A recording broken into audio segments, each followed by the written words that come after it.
Dans ce nouvel épisode de l'Instant Outdoor, on va parler de yoga. Quels sont les bénéfices du yoga? Comment le pratiquer? Vers qui c'est destiné? Et pour cela, je suis en compagnie de Bénédicte et Pascal qui vont tous les deux nous partager leurs connaissances et leur expertise, car ils sont tous les deux fondateurs de Running Yogi, un organisme de formation pour tous ceux qui ont envie soit de débuter, soit de se spécialiser dans la pratique du yoga destiné aux runners. C'est vraiment spécifique, c'est vraiment très enrichissant et personnellement j'ai appris beaucoup de choses et ça m'incite à prendre le temps d'aller faire du yoga. Maintenant, c'est toujours pareil, il faut prendre le temps et passer à la pratique de façon régulière. Mais de tout ça, on va en parler dans ce nouvel épisode de l'Instant Outdoor. Alors aujourd'hui, je suis avec Bénédicte et Pascal et on va parler de yoga et plus spécifiquement de yoga running. Alors comment allez-vous Bénédicte et Pascal? Bonjour François, moi je vais très bien, merci. Bonjour François, pour moi ça va aussi, nickel, merci. Super, alors je suis très heureux de vous recevoir parce que c'est un sujet qui m'intéresse beaucoup, le yoga. Personnellement, j'ai déjà essayé d'aller faire un cours. Alors, j'ai pas pris le temps d'aller en faire plus que ça, mais c'est un sujet qui m'intéresse beaucoup. J'avais reçu Camille Bruyat, qui est une athlète élite Salomon et qui est très très fervente de cette pratique du yoga, notamment en plus en tant que kiné. Elle est assez sensibilisée à tous les bienfaits de cette pratique du yoga. Mais vous, comment est-ce que vous y êtes venu en fait à cette pratique du yoga et à cette passion que vous avez pour ce sport? Bon alors, déjà il y a deux questions dans ta question.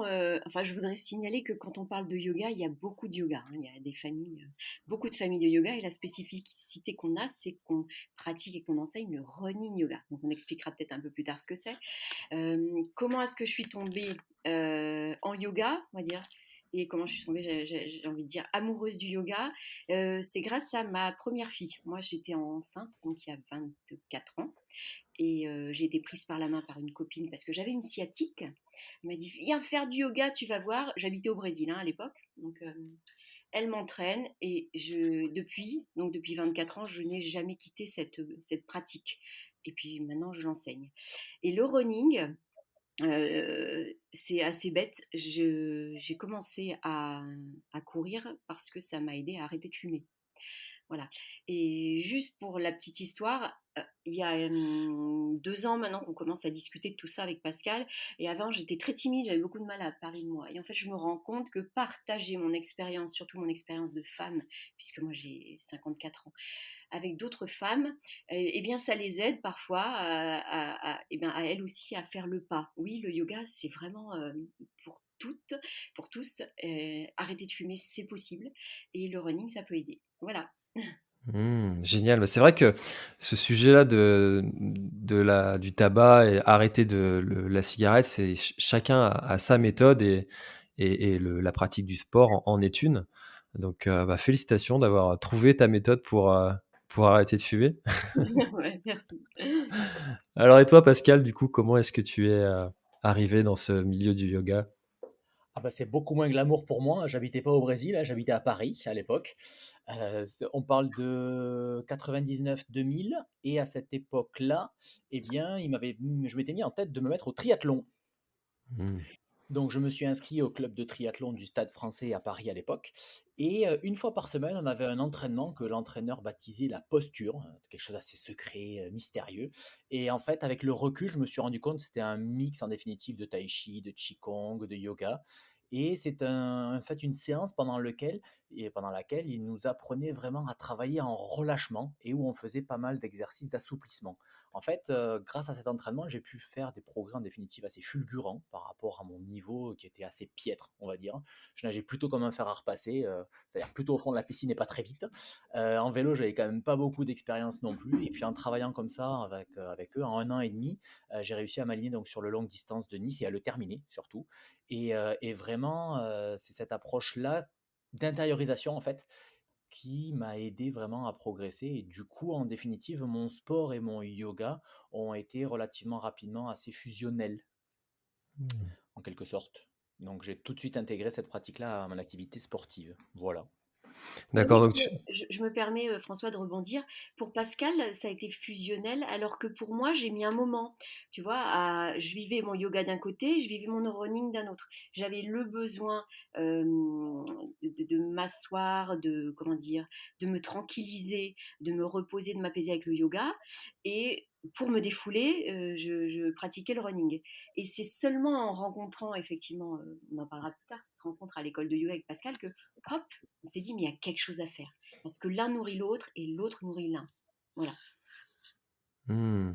Effectivement, on pourra en parler de cette cohabitation entre running et le yoga qui pourrait paraître contradictoire alors qu'en fait c'est complémentaire. Ouais. Justement, peut-être grâce à cette contradiction qu'ils ont l'un envers l'autre. Euh, Comment est-ce que vous définiriez le yoga? Euh, le yoga, si on est factuel, hein, si on regarde la racine sanscrite, c'est l'union. Donc tu viens de parler de complémentarité, ça pourrait faire du sens. C'est l'union, ça pourrait être l'union de deux activités. Après, si on va un petit peu plus loin dans les sens, dans la racine de Jung, c'est mettre au repos. Et la fonction première pour nous, avec Pascal, qui sommes de la lignée du yoga de l'énergie, parce qu'on parlait tout à l'heure de différentes lignées, c'est ça qui prime. C'est permettre au mental d'être apaisé, de se mettre au repos. Notre priorité, notre cible, c'est pas de faire de la posture. C'est d'être en état, d'être dans cet état qui va permettre qu'on a le mental au repos. Voilà. Hmm. Mm. Ah, alors c'est assez c'est intéressant parce que on pense yoga, alors c'est peut-être ma façon de penser, mais j'ai l'impression que c'est une façon générale de penser. On imagine tout de suite des positions comme on peut voir sur certaines photos très belles Instagram de personnes dans des positions où j'arriverai personnellement jamais à me mettre, je pense, face à un joli paysage, etc. Alors que là, dans la description que tu en fais, Bénédicte, j'ai plus l'impression qu'on se rapproche d'une position méditative, en fait. C'est ça, et je pense que Pascal va venir un petit peu, va donner d'autres arguments. On est vraiment persuadé de ça, oui. Au-delà, il y a quelque chose au-delà de la posture. Et c'est ce qu'on veut transmettre à nos élèves et à ceux qui vont après enseigner tout le monde, même quelqu'un qui n'est pas souple, parce que c'est ça la problématique. Nos élèves arrivent, ah, mais je suis pas souple, c'est pas pour moi le yoga. C'est vraiment une erreur. Oui, c'est vrai que, comme le disait Bénédicte tout à l'heure, je ne sais pas si tu as terminé, Bénédicte, oui? Si, si, Oui, d'accord. oui, oui, je t'en prie. Ok, comme le disait Bénédicte tout à l'heure, pour elle, effectivement, elle avait vraiment dissocié pratique du yoga d'un côté et pratique du running de l'autre. Alors que pour moi, le yoga a été très très rapidement un outil, en définitive, qui m'a permis de revenir à l'intérieur de mon corps. D'une manière générale, dans le monde dans lequel on vit, on est très très focalisé vers l'extérieur. Notre conscience est projetée vers l'extérieur dans tout ce qu'on est en train de faire et très peu sur ce qu'on est en train d'être. Et pour moi, le yoga, très rapidement, ça a été ça. Alors bien sûr que les postures, en fait, sont des outils, sont des prétextes qui nous permettent de revenir vivre ces ressentis intérieurs. Mais en fait, par l'application, moi, au sport, ça m'a vraiment donné des sortes de tableaux de bord de gestion de ma course qui m'ont permis justement de pouvoir terminer les courses et de pouvoir mieux progresser, de savoir où j'en étais à chaque instant dans mon effort, etc. etc. Donc ça a été directement utilisé dans la perspective donc, de la course à pied. Et c'est ensuite plus tard, effectivement, quand j'ai voulu approfondir tout ça et que j'ai fait l'école de yoga, que j'ai vu en définitive qu'il existait plein d'autres choses, plein de postures. Et alors là, je te rejoins à 200 000 François. Moi, quand je vois certains sites Instagram ou certains magazines, etc., toutes les cellules de mon corps me crient, mais garçon, ça, tu n'essayes même pas, quoi. C'est de la science-fiction pour nous. C'est pareil, j'ai un corps de runner, j'ai un corps de sportif, et il y a un certain nombre de choses qu'effectivement, ils sont parfaitement irréalisables pour mon corps. Et le yoga que nous pratiquons, en définitive, est un yoga qui, la posture est en définitive un prétexte ou un matériau pour venir observer ce que je suis à l'instant T et savoir où est ma limite. Et à aucun moment, on ne va forcer à travers cette limite. On va s'arrêter dans une certaine zone d'inconfort. Et grâce au souffle, on va justement réussir à négocier un petit peu avec la position. Et c'est ça, en définitive, qui nous permet d'avancer. Mmh. Et alors du coup, enfin, c'est vrai que ça doit être, l'un des principaux freins, je pense, à comme tu le disais, Bénédicte, tout à l'heure, de la pratique, du yoga pour les gens qui souhaitent s'y mettre, mais qui ont un petit peu peur de pas réussir à faire certaines positions. Co comment, comment ou combien de temps, mettent, les pratiquants à se sentir bien dans la pratique du yoga? Est-ce que c'est, dès les premiers cours? Est-ce qu'il faut quand même un certain temps de pratique? Comment est-ce que ça se passe, la progression et l'évolution? Écoute, on a été bluffés quand parce que donc on a commencé à être ambassadeurs nous-mêmes, à enseigner le running yoga avec Pascal, il y a 5 ans et on a tout de suite démarré par des ateliers de 3 heures. On les a testés bien sûr, je te jure, on a été bluffés par les retours qu'on avait, ne serait-ce qu'au bout de 3 heures.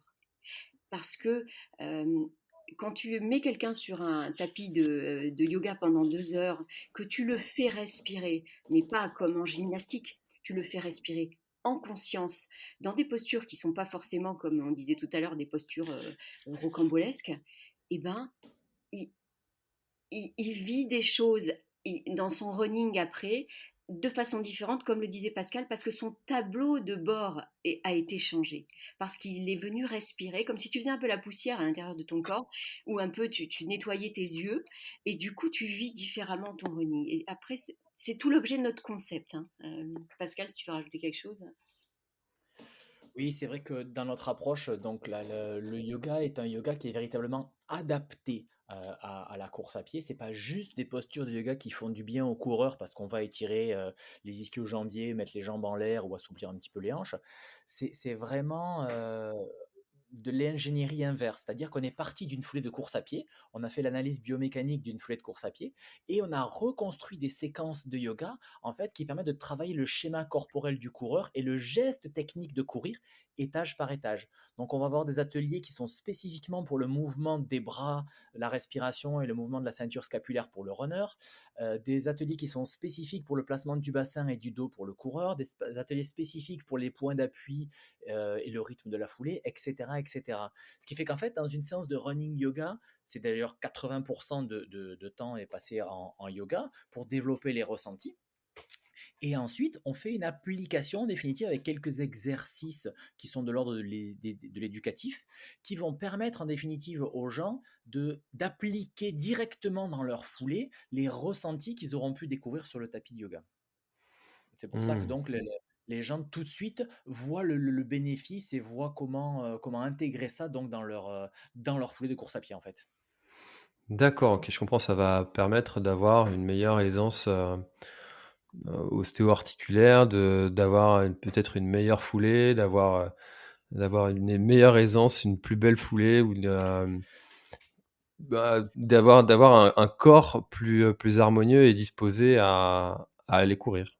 Ouais, c'est un peu tout ça effectivement et ça me permet aussi de revenir sur ce que tu disais tout à l'heure. C'est vrai qu'en première intention, on imagine que le yoga et la course à pied sont assez, contradictoires, voire antinomiques et c'est beaucoup de questions qu'on a pu avoir quand notre premier bouquin est sorti en 2017 où le yoga était pas encore aussi populaire que maintenant et beaucoup de journalistes sportifs nous disaient: «Mais ça paraît antinomique, pourquoi vous associez ça?» En fait, le yoga, c'est avant tout l'école de la respiration. Donc si, grâce à des postures, grâce à des exercices, tu en reviens à mieux apprivoiser ta respiration, à augmenter un petit peu ton volume respiratoire, à être plus à l'aise dans ta respiration, ben forcément le résultat il est mesurable directement sur une foule de course à pied, puisque le potentiel d'un athlète, on l'exprime avec de la VO2 max ou de la VM1. Donc si forcément on utilise mieux sa respiration, rien que ça va s'en trouver amélioré. Et après, effectivement, chaque exercice ou chaque posture en yoga va permettre de mieux habiter le corps étage par étage, les épaules, les bras, le dos, etc., etc., et d'enlever éventuellement des tensions qui sont inutiles, d'améliorer aussi la technicité du geste pour que le geste se fasse de plus en plus précis et que la foulée de course à pied devienne de plus en plus technique, parce que courir, c'est un geste qui est technique et qu'il faut apprendre aussi. C'est presque aussi technique que de tirer à l'arc ou de faire de l'escrime, même si on n'en a pas conscience en première intention. Ça, c'est vrai que c'est une des causes de blessures qui, reste, importante, c'est que courir, c'est finalement le sport le plus simple et qui demande le moins de barrières et que tout le monde peut faire assez facilement avec une paire de chaussures et aller sortir de chez soi. Mmh, Maintenant, absolument. effectivement, le geste s'apprend. C'est ça. Et notamment cette notion donc on parle beaucoup en ce moment de la fréquence de course à pied avec le rythme à 180 pas par minute et les foulées en médio avant-pied. Ce qui est primordial en définitive, c'est que la foulée soit légère. Voilà. Donc c'est vrai que la foulée légère, en général, elle est conditionnée par une fréquence élevée. Mais voilà, le plus important, effectivement, c'est que la foulée soit légère. Plus la foulée est légère, et moins il y a d'impact en fait lorsque le pied se pose au sol, et moins il y a justement ces vibrations qui se répercutent dans les tendons, dans les ligaments, et qui viennent justement léser la structure et qui sont la principale cause de blessure. Hmm. Oui, et j'ai envie d'ajouter que souvent, le runner, il se rend pas compte que sa foulée, elle démarre dans les épaules et il connaît pas ses épaules. Heu, donc c'est vrai que c'est comme disait Pascal, c'est de l'éducatif, mais revenir habiter sa ceinture scapulaire, voir que son épaule, elle peut monter, descendre, s'enrouler vers l'arrière et du coup, bah, obtenir une plus belle ouverture. Et nous, quand on voit des élèves découvrir qu'ils ont un troisième étage, qu'ils peuvent respirer sous les clavicules, c'est ça y est, c'est gagné, quoi. C'est génial. Alors, est-ce que tu peux détailler un petit peu ça, respirer sous les clavicules? Oui, par exemple, on a tendance à voir dans les pelotons de coureurs des gens qui sont plutôt refermés, qui regardent vers le sol, tu vois, surtout quand la fatigue arrive. Or, si tu fais juste l'effort de te redresser, c'est pour ça qu'on insiste beaucoup sur le travail au niveau de la colonne vertébrale, se redresser et amener un petit peu ses épaules vers l'arrière et sentir que la poitrine s'ouvre, ça libère de l'espace, ça crée de la place. Et en fait, en yoga, c'est ça qu'on va travailler. C'est créer de la place pour que le souffle puisse complètement nous envahir et du coup optimiser. Du coup, là, c'est double travail. Si l'épaule part vers l'arrière, eh ben, il y a une plus belle ouverture thoracique, donc une meilleure respiration. Et à l'inverse, mieux tu respires, mieux tu es conscient de ces étages, et bien plus le volume se remplit et du coup bah, les épaules vont vers l'arrière et, et c'est bien les bras qui nous emmènent dans cette course. Hmm. Alors c'est vrai que c'est hyper intéressant tous ces sujets de la respiration parce que la respiration, c'est quelque chose qu'on fait, sans réfléchir, c'est instinctif, voilà, on n'a même pas besoin de commander, en fait, cette respiration, même quand on dort, on respire, enfin j'espère, Heureusement. normalement, hem et pour autant, dans ce sport qui dans tous les sports, on va justement avoir une respiration qui va être différente et si on veut aller chercher, plus de d'aisance, de performance et bien cette respiration-là, il va falloir la travailler, la connaître et le yoga va nous aider, en fait, à améliorer cette respiration et c'est ce qu'on dit, en fait, depuis le début de l'échange.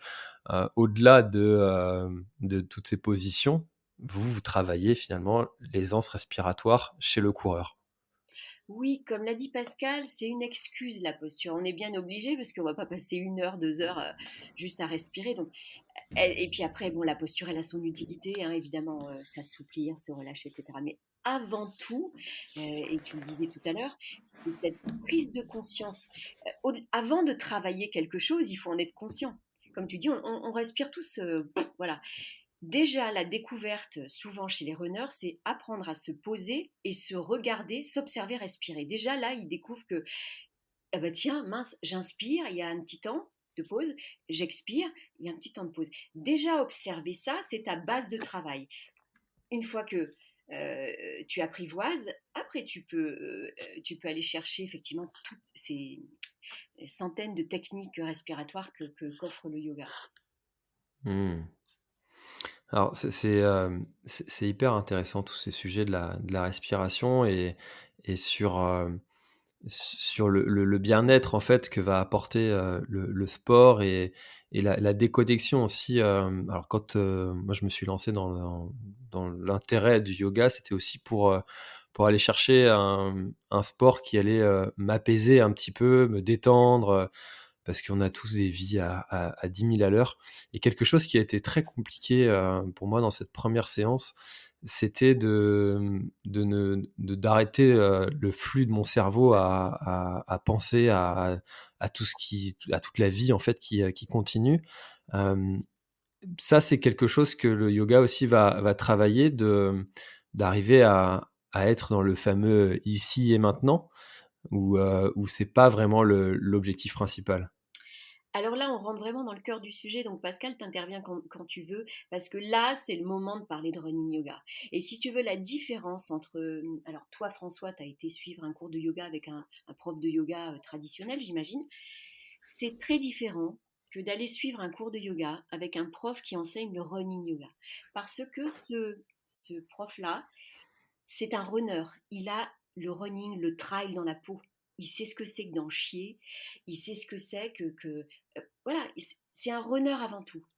Et tout ce qu'il a appris pour enseigner ce running yoga, c'est ce qu'il va pouvoir ce qu'il a vécu, ce qu'il va transmettre à son élève. Donc, on le sait que c'est difficile pour un runner de s'installer, de se coucher sur un... C'est la première difficulté, toutes ces pensées automatiques là qui arrivent. Donc, parfois, on est debout juste, on est debout et on essaie d'abaisser ces pensées automatiques en proposant de suivre notre voie, de respirer. On a des techniques très très précises parce qu'on connaît le problème, parce qu'on l'a vécu.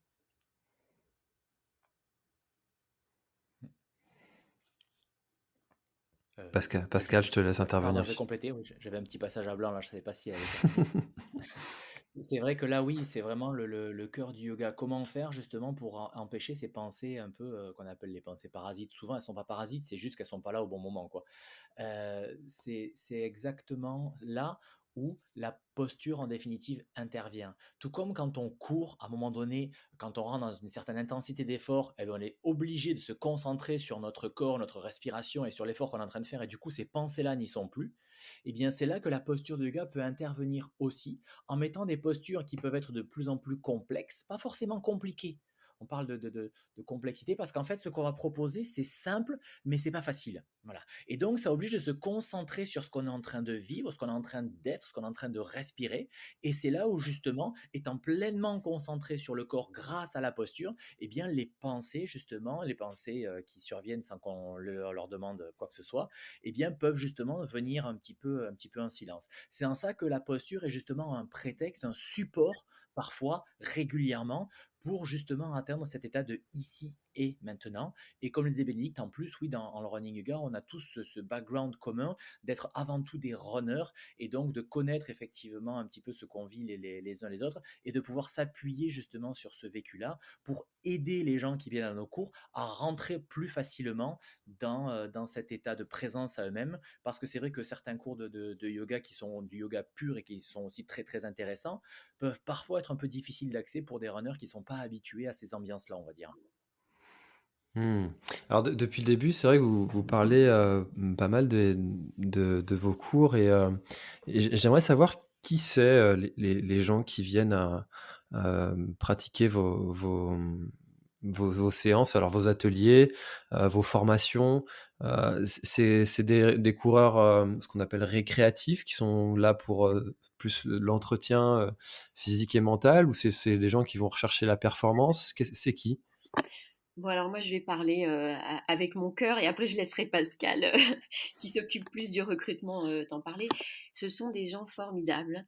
Euh, on a des petites équipes hein, chaque année et ils ont tous cette passion pour la course hein, ou le trail et cette ouverture d'esprit, cette envie de chercher un nouvel angle d'approche, si tu veux, une curiosité. Et il y a le coureur du dimanche, hein, il y a la minette parisienne voilà, qui fait juste 10 km de temps en temps, jusqu'à, on a l'extrême chance, j'adore, s'ils m'entendent un jour, je les remercie de nous avoir fait confiance, d'être présents dans la team Running Yogi, c'est Nathalie Mauclair, c'est Eric Lavry, c'est Alexandra Louison, donc c'est pas n'importe qui.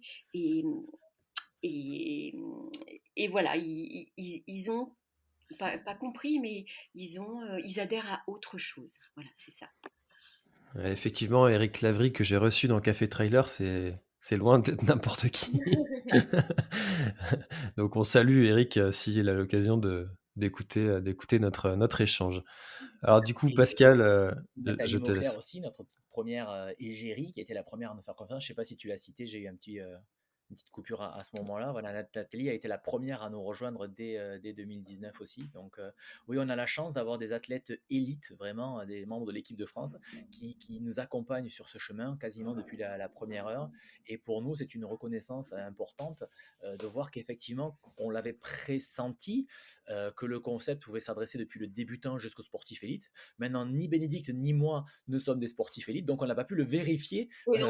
dans nos corps. Voilà. Donc la présence de ces gens-là, et chaque année on a de plus en plus là, qui se tournent vers nous et qui ont envie de rejoindre un petit peu et de découvrir ce qu'on propose, nous permet de dire oui, oui, ce qu'on a en fait, on s'adresse vraiment à tous les coureurs. Parce qu'en définitive, avec tout ce qu'on a expliqué jusqu'à présent, le fait de respirer plus en profondeur, le fait d'avoir faire des postures qui vont permettre de remettre de la technicité dans la course à pied, va permettre en définitive de mettre du relâchement dans l'effort. S'il n'y a qu'une chose à retenir du running yoga, en fait, c'est ça. Réussir à avoir une foulée qui soit plus relâchée. Et pour ça, en fait, si ma foulée est plus relâchée, eh bien, quelque part, je suis moins crispé et donc j'économise de l'énergie. Et mon énergie, en définitive, je vais pouvoir la réinvestir soit pour aller plus vite si je suis dans la performance, soit pour aller plus loin si je suis dans l'endurance, l'ultra trail ou les ultra courses, etc. Soit simplement pour finir moins fatigué si je suis un coureur amateur, un coureur qui débute ou un coureur loisir. Hmm. Et alors du coup, pour continuer un petit peu sur le profil des runners qui s'intéressent au yoga, euh, quels sont les principaux freins que les gens se donnent pour ne pas venir?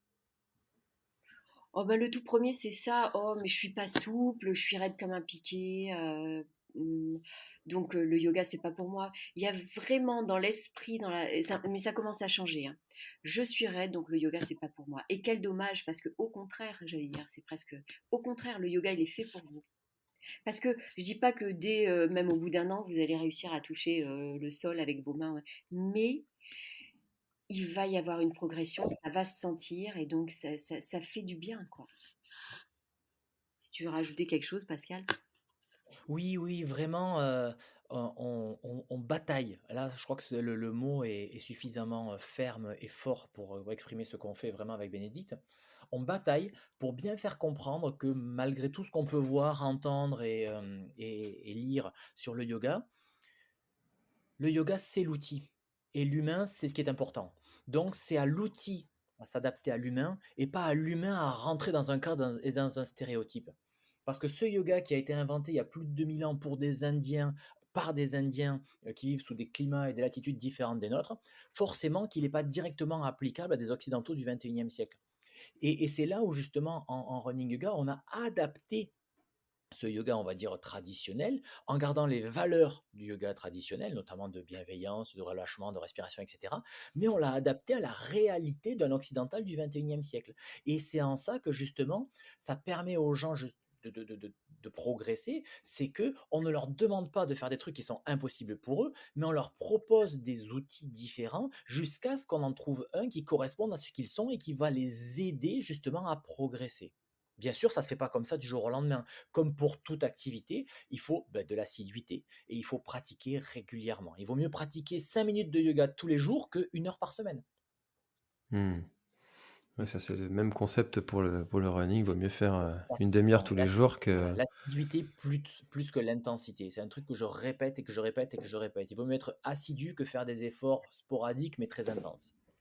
Oui, et je rajouterais juste que, comme en running, voilà, quand tu as ton entraînement, tu as un objectif.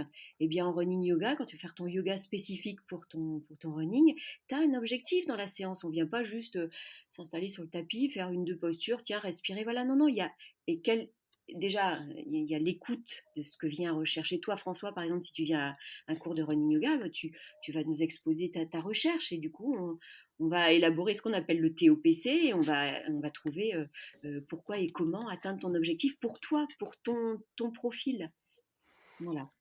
Le TOPC, c'est un acronyme spécifique donc au monde des running yogi, à la communauté running yogi, euh, qui signifie en fait thème, objectif, pourquoi, comment. C'est vraiment une méthode de travail en définitive qu'on a parfaitement piqué, on va dire, dans le monde de l'industrie et dans le monde professionnel sérieux entre guillemets, parce que nous sommes des professionnels en définitive du yoga et on veut appliquer des méthodes de travail professionnelles, même si nous ne nous prenons pas forcément au sérieux tout le temps. On raconte beaucoup de blagues, surtout moi.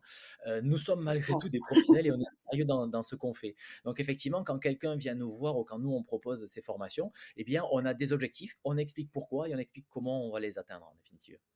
Donc TOPC, si tu Thème, peux. objectif, pourquoi, comment. D'accord. Ils ont une Alors, autorisation écrite à la fin de la formation. Alors, euh, nos running yogis.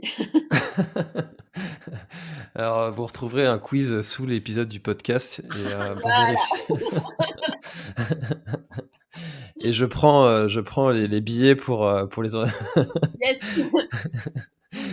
Euh, alors thème, parce que objectif, pourquoi, comment, je le comprends. Thème, je vois pas bien la réponse que j'aurais pu donner à cette question. Ouais, c'est vrai En que fait, c'est vraiment... Pardon. non, non, bah, vas-y. Ouais. Comme on te l'a dit, si tu veux, la méthode, elle a différentes thématiques. Ce qu'on a exposé tout à l'heure, en fait, ce sont les fondamentaux du running yogi. C'est-à-dire qu'en première intention, on va proposer des exercices qui vont s'adresser à tous les coureurs, que tu sois débutant ou expert, que tu fasses de la route ou du trail, que tu cours depuis 5 minutes ou depuis 10 ans. En fait, on va revoir le schéma corporel et la respiration. C'est ce qu'on appelle les fondamentaux du running yoga. Et une fois que les gens se sont réappropriés tout ça, après, on va proposer ce qu'on appelle des sessions experts. Et là, on va scinder, on va s'appuyer sur tout ce qui a été vu aux fondamentaux pour vraiment spécifier soit la route, soit le trail, parce que la foulée n'est pas la même. Soit la courte distance, soit la longue distance, parce que ça ne se gère pas de toute la même manière. Soit l'endurance, soit le loisir, etc., etc., etc. Donc, si tu veux, à chaque fois, il y a une thématique. Si j'en reviens aux fondamentaux, le tout premier atelier qu'on fait dans les fondamentaux, ce par quoi on introduit le running yoga auprès des gens, c'est la foulée démarre dans les épaules, comme on l'a dit tout à l'heure. Parce que quand on regarde les choses sous une forme de globalité, avec une approche globale du corps humain et pas comme juste un élément, courir, c'est pas juste les pieds qui avancent, hein, c'est tout le corps qui se déplace. Et ce mouvement, en définitive, lorsqu'on prend un peu de recul, il est initialisé dans le mouvement des bras. C'est le rythme des bras qui va donner le rythme aux jambes. Et comme l'a dit Bénédicte tout à l'heure, si en plus on place les positions d'épaule ouvertes, c'est-à-dire le sternum ouvert et les omoplates qui se rapprochent l'une de l'autre, en plus, on aura un meilleur volume respiratoire, on aura plus de relâchement. Donc en définitive, tu vois, le premier thème, ça peut être la foulée démarre dans les épaules. L'objectif, ça va être de sentir que lorsque je cours, mes épaules doivent être ouvertes, basses et relâchées. Donc c'est un objectif triple. Pourquoi? Parce que quand on court, en définitive, on verra l'impact direct sur la course à pied, on va mieux ventiler, on va se tenir plus droit, on sera moins fatigué, etc., ce qu'on a expliqué tout à l'heure. Et comment? Eh bien ça, ce sont les différentes postures, en définitive, qu'on va faire vivre aux gens pour atteindre cet objectif, dans cette thématique-là des épaules. Ah oui, c'est intéressant comme acronyme pour avoir un vrai objectif en fait de séance et puis d'avoir une construction cohérente tout du long de la séance et de savoir pourquoi on va faire les choses. Ça aide souvent à mieux les faire. Exactement, ouais. Ouais, ouais, à nourrir aussi notre mental d'occidental du XXe siècle, très très analytique, qui a besoin aussi de comprendre les choses et pas juste de les vivre. Et c'est vrai que je ne l'ai pas dit tout à l'heure dans ma présentation, mais j'ai un background d'ingénieur. J'ai une formation d'ingénieur, j'ai travaillé quelques années dans l'industrie avant de me réorienter vers les métiers de la santé et du sport. Et voilà, je crois que je suis un peu formé ou déformé, je ne sais pas trop, mais il y a beaucoup de structure en fait dans ce qu'on fait et ça nous vient beaucoup de cette formation donc d'ingénieur. Ouais. Et on voit Mmh. bien hein, que nos élèves, enfin pour nous d'abord, nous en tant que formateurs, c'est beaucoup plus simple. Et pour les élèves, ça les sécurise pour préparer effectivement une séance de running yoga, qu'elle dure 1 heure et demie, 3 heures. Cette structure est rassurante. Et puis l'objectif, on permet il est atteint à moitié, pas. Il y a des choses qu'il faut revoir. Pour telle personne, ça a été. Pour d'autres, c'est pro. Voilà. Ah, c'est vraiment intéressant ça de TOPC. Je vais essayer de le retenir et de l'appliquer surtout même pour mes séances d'entraînement. Ça peut en fait, ça peut comme tu l'as dit Pascal, ça s'est dévié du monde de l'entreprise, un petit peu comme les objectifs SMART, comme on Oui, connaît ça un petit Absolument. peu. Et le TOPC est aussi un acronyme intéressant pour se donner un peu une ligne de conduite, et de comprendre pourquoi on fait les choses. C'est Oui, intéressant. et ça oblige, et du coup je fais une petite galipette pour revenir à parler du yoga, ça oblige à mettre beaucoup plus de conscience dans ce qu'on fait. Et cette conscience, eh ben, elle va s'améliorer par le yoga, parce que plus on pratique le yoga, mieux on respire et mieux clairement on voit les choses, quoi. Mmh. Et alors, Pascal, tu en as un petit peu parlé et puis comme tu as justement précisé que, heu, tu l'avais pas précisé en début d'introduction, de présentation, mais pourquoi est-ce que vous en êtes venu justement à pratiquer le yoga personnellement et qu'est-ce que ça vous a apporté dans votre vie, concrètement? Bah, du coup, tu veux commencer, Pascal?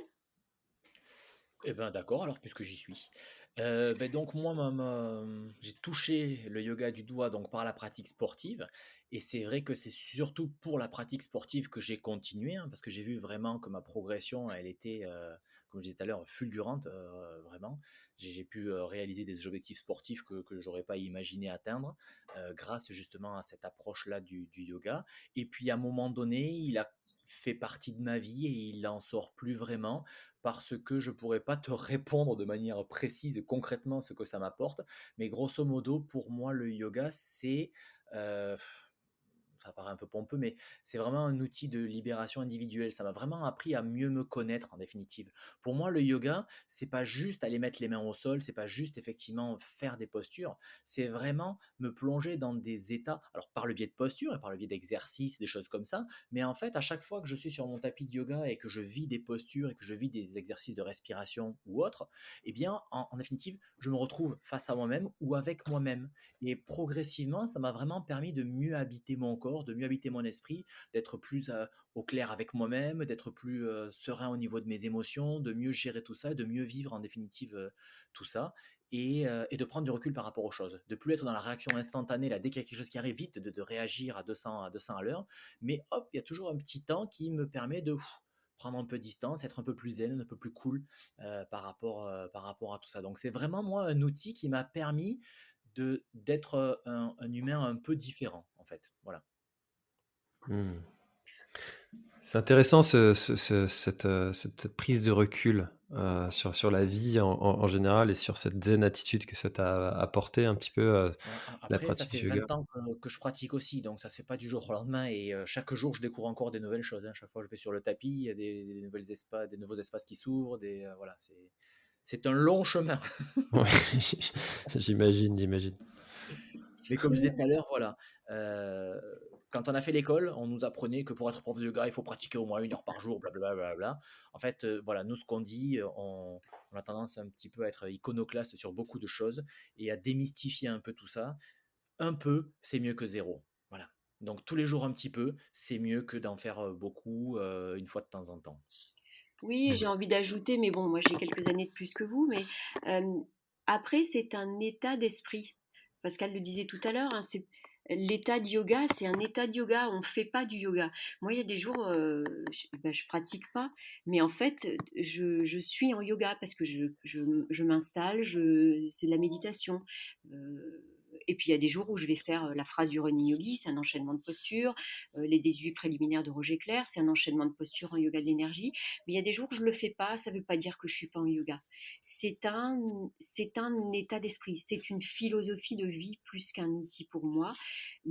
Ça m'a changé la vie, mais moi j'ai eu la chance de vivre 8 ans au Brésil où j'ai été initiée, puis 8 ans en Inde, et ça, je, je baigne dedans. Enfin, c'est un long chemin. C'est quelque chose qui permet de vivre mieux, comme on le disait tout à l'heure, d'être au repos, d'être tranquille avec soi-même, d'être serein, de prendre du recul. Ouais. Euh, mais il y a d'autres outils, hein. Euh, j'ai un peu essayé le Qigong. Il y a plein d'outils. Mais en tout cas, moi, je suis tombée dans le yoga. Voilà. Et j'en suis bien contente. C'est Et vrai qu'à c'est l'époque où on a commencé, aussi bien, Bénédicte que moi, il n'y avait pas une pléthore d'outils comme il peut y en avoir aujourd'hui. Donc c'est pas plus mal d'ailleurs parce qu'aujourd'hui, Alors, à la fois, il y a une offre qui est énorme, et pour les gens, on peut se retrouver un petit peu fou, il y a tellement de choses que je sais pas trop quoi faire. Mais d'un autre côté, si un outil ne convient pas, eh bien, on peut en essayer un autre jusqu'à trouver celui qui va vraiment correspondre aux gens. Pour certains, ce sera le tai chi, pour d'autres, le qigong, pour d'autres, les loisirs créatifs, pour d'autres, le yoga, etc., etc. Mais quoi qu'il en soit, oui, c'est de tous ces outils, en fait, je fais souvent l'analogie avec une roue de vélo, c'est que les rayons de la roue du vélo prennent tous un chemin différent pour le même endroit. Ben, on peut voir tous ces outils un petit peu de cette manière-là aussi. Et l'idée, c'est d'aider les gens à être un peu plus conscients d'eux-mêmes et de trouver un peu cet état méditatif. En fait, méditer, c'est pas juste s'asseoir sur un coussin et chanter des mantras et attendre que ça passe, quoi. C'est juste être présent ici et maintenant. Et quand on est en train de cuisiner, quand on est en train de faire des loisirs créatifs comme de la couture ou de la sculpture ou de la peinture ou autre, de jardiner, en fait, on est pleinement à ce qu'on est en train de faire. Et quelque part, c'est ça, méditer aussi. C'est être pleinement présent à ce qu'on est en train de vivre. Mmh. Mais c'est extrêmement difficile en fait, enfin, de moi je suis dans cette génération en plein dedans, j'ai un peu plus de 30 ans, de cette génération ultra connectée et j'ai l'impression que les moins de 20 ans, c'est encore pire. Hem, Bah, comment est-ce excuse-moi, que 30 secondes alors. Là, tu vois, on est en train d'avoir cette conversation depuis à peu près 40 minutes, etc. Est-ce que tu es en train de penser à autre chose? Est-ce que tu es en train de penser à ce que tu vas faire après, à ce qui t'attend demain, à ta liste de courses ou autre? Ou tu es pleinement concentré sur ce qu'on est en train de vivre là en ce moment tous les trois?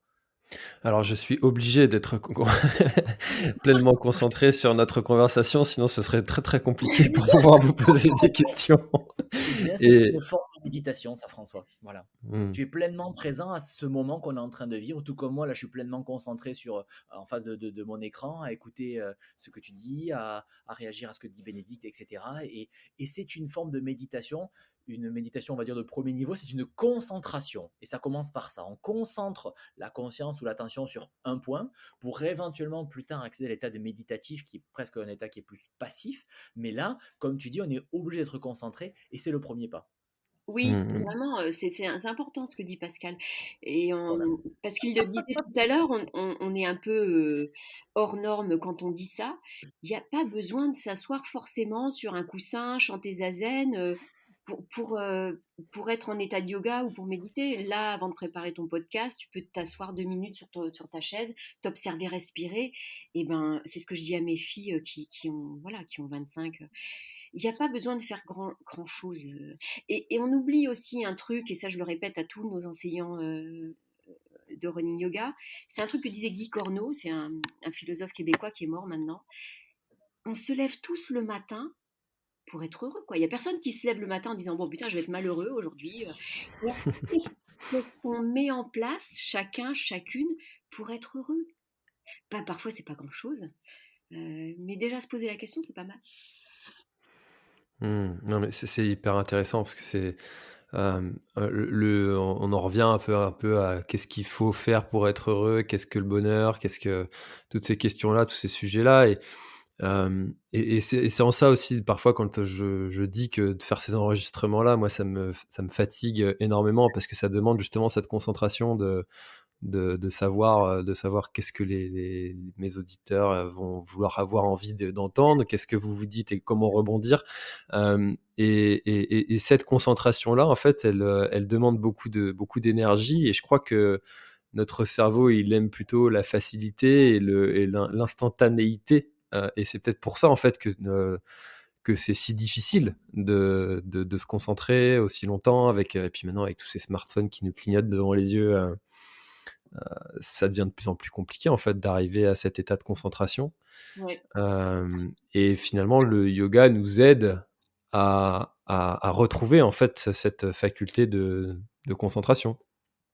Mais en fait, c'est pas que c'est difficile de se concentrer comme ça. Alors oui, c'est difficile aujourd'hui parce que la société dans laquelle nous vivons aujourd'hui nous propose une multitude de sollicitations à chaque instant.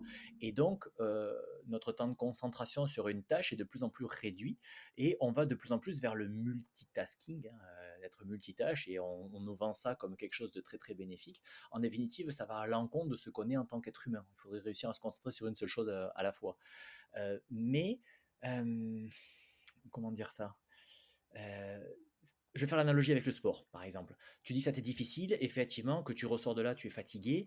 Je connais ça aussi, puisque avant donc, de me lancer à fond dans le running yoga, quand j'ai fait ma reconversion professionnelle, j'ai tenu une consultation donc, en acupuncture et en nutrition.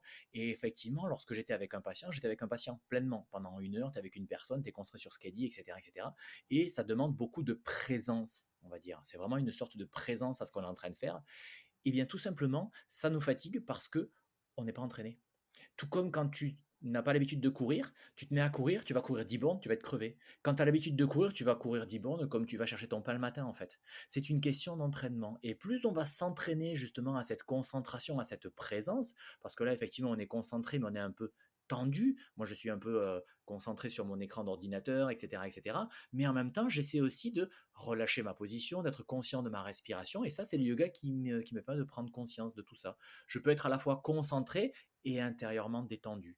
Et c'est ça qui va faire en définitive que je ne serai pas fatigué à l'issue de ce temps de concentration, mais au contraire, j'aurais été présent à moi et à ce que j'étais en train de vivre. Et ça peut passer en fait ça, sans difficulté. C'est une question d'entraînement, comme tout. Et le yoga, oui, est un outil d'entraînement qui permet ces choses-là. Mais une fois encore, c'est pas le seul. Ouais. Hmm. Ça, c'est comme le coaching pour les gens qui recherchent à avoir un programme d'entraînement. Il y a tout un tas d'applications qui peuvent nous aider. Il y a des coachs physiques qui peuvent nous aider. Il y a des coachs en ligne qui peuvent nous aider. Et finalement, chacun doit rechercher sa méthode, sa manière qui lui convient, en fait, pour arriver peut-être au même résultat que quelqu'un qui sera passé par un autre chemin pour arriver à cette progression. Ouais, ouais. C'est exactement ça. C'est jusqu'à un moment donné, euh, c'est pas les autres qui font le job à notre place, quoi. Donc à un moment donné, il faut aussi se mobiliser un petit peu. Et puis, tout ce qu'on nous conseille de le faire, tout ce qu'on nous demande de faire, que ce soit une application, un coach présentiel ou une vidéo YouTube ou autre, à un moment donné, il faut le faire, quoi. Et c'est ça que le yoga dit que une once de pratique vaut mieux que des tonnes de théorie, quoi. Voilà, à un moment donné, il faut arrêter de le conceptualiser et il faut y aller, il faut débrancher un petit peu tout et revenir à sa respiration et revenir à cette pratique, voilà, qui va permettre justement de l'entraînement, en définitive.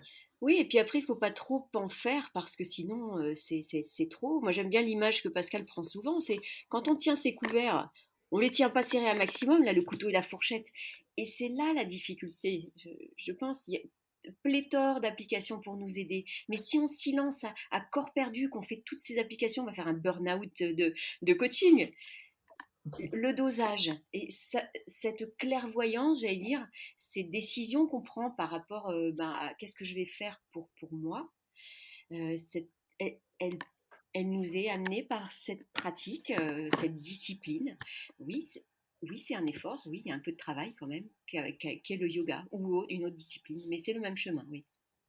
Et Hmm. c'est là où le TOPC peut aussi être une aide, parce que pourquoi est-ce que beaucoup de gens vont faire une sorte de surmenage d'entraînement ou autre? Parce que l'objectif n'est peut-être pas clairement défini à la base. Qu'est-ce que j'attends de cet effort? Tout à fait. Et le calendrier aussi. Tout à l'heure, je disais que des principales causes de blessures en course à pied, c'est le fait d'avoir une foulée qui soit trop lourde. Mais la deuxième principale cause, c'est le surentraînement, quoi.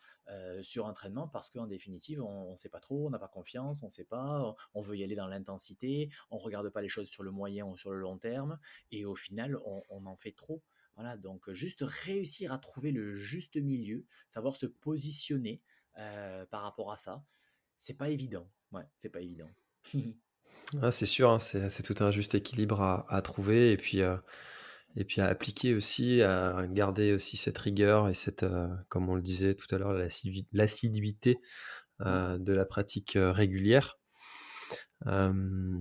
Bénédicte et Pascal, je trouve qu'on a vraiment bien balayé le sujet du running yoga. Est-ce que il y a quelque chose dont on n'aurait pas parlé et que vous aimeriez ajouter peut-être pour clôturer notre échange? Moi, j'aimerais faire un petit peu de pub pour la Bretagne. On n'a pas beaucoup d'ambassadeurs en Bretagne. Qui est-ce qui veut devenir running yogi en Bretagne? À Vannes, je pourrais travailler avec lui. Je suis un fervent aussi défenseur de la Bretagne comme étant une terre de trail, une terre de sport. Et si ça vous intéresse d'aller vous former avec Bénédicte, eh ben, je peux que vous inciter à le faire pour mettre en avant notre belle région.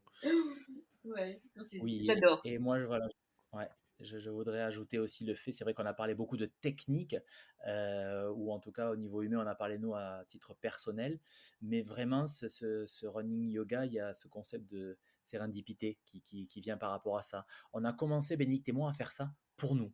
Juste pour nous-mêmes, parce que ça faisait du sens pour nous. Et puis, il y a quelques années, en définitive, quand le yoga a commencé à exploser et le running aussi, les gens sont venus à nous et nous ont dit, mais on sait que vous faites de la course à pied aussi, donc pourquoi vous ne feriez pas un cours spécifique de yoga pour les coureurs? Et c'est comme ça que ça a démarré. Et aujourd'hui, on se retrouve effectivement à transmettre cette méthode à d'autres personnes pour qu'à leur tour, ils la transmettent et ainsi de suite. On a un réseau d'une centaine de personnes sur toute la France et même la francophonie, puisqu'on en a en Suisse, en Belgique aussi, qui transmettent cette méthode-là. Et surtout, en fait, ce qui nous retourne au niveau de l'ambiance générale, c'est la joie. La joie qu'ils ont à faire ce qu'ils font. Nous aussi, on a beaucoup de joie à faire ce truc-là. On s'éclate à faire ce job-là. Et puis, ça prend des proportions qu'on n'imaginait pas du tout.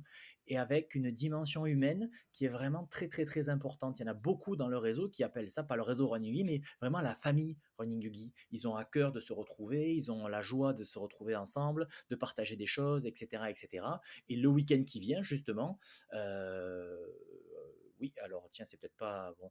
Bref, le week-end d'octobre, on organise un regroupement chaque année, en fait, où on retrouve tous les gens du réseau qui veulent venir. On se retrouve autour d'une course et c'est un petit peu la grande fête des running yogis où les gens vont avoir à cœur justement de partager du temps ensemble. Voilà, ça c'est quelque chose d'important. C'est ce sentiment, on va dire, d'amitié, de fraternité qui peut régner donc au sein du réseau running yogi où les gens sont contents de partager cette activité ensemble. Voilà. Oui, parce que c'est vrai qu'ils se donnent beaucoup de tuyaux, ils s'échangent ils échangent leurs trames, beaucoup de retours. Nous, c'est très formateur pour nous avec Pascal. C'est vrai que nous, on a créé ce métier et on l'adore. Et juste à oublier l'Espagne, on a un ambassadeur à Madrid. Hey, hey. Ah, ça devient vraiment international, votre histoire. Mais oui, bientôt à Tarragone. On a une autre pour la formation l'année prochaine qui est à Tarragone. Enfin, ouais, oui, ça prend vraiment qu'on n'imaginait pas du tout quand on a commencé à Bénédicte et moi à parler. Tiens, regarde, si on bouge les épaules comme ça, qu'est-ce qui se passe, etc., etc. C'est assez extraordinaire, voilà, en 2 mots. Ouais. Et ben, félicitations pour cette belle réussite.